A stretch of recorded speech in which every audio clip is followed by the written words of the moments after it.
Good morning! Ang breakfast ko ngayon ay itlog na mayroong broccolis nga naka-chop-chop. Tapos nilagyan ng chicken seasoning and black pepper. At saka nilagyan ng ininit tubig.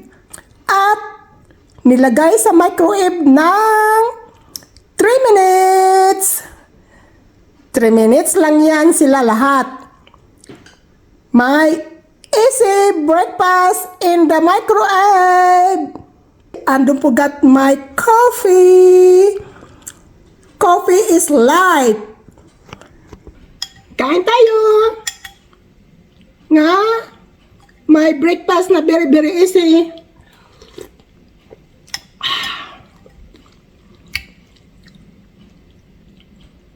Tapos yan ang mga broccoli na hinalo ko sa itlog.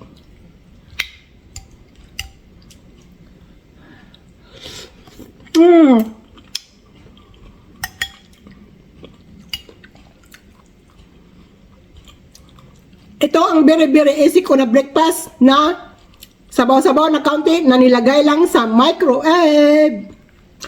Okay lang din kung magluto kayo na hindi ilagay sa microwave.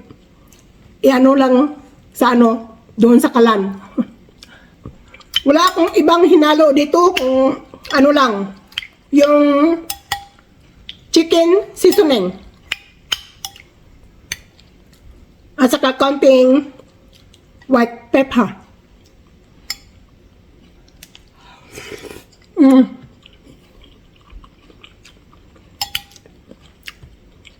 Nandyan lang sa inyo kung lagyan nyo ng iba-ibang klaseng ingredients.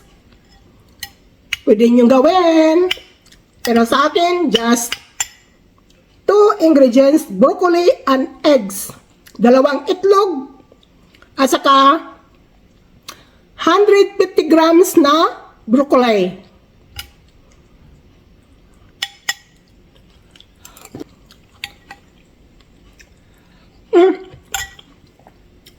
Okay din everyone. Sa mga ka-lifestyle vlog. Subscribe by OnlyFans. It's got you in a trance. I know you want to be the man if you subscribe by OnlyFans. Other pages got you scammed, and that's not even the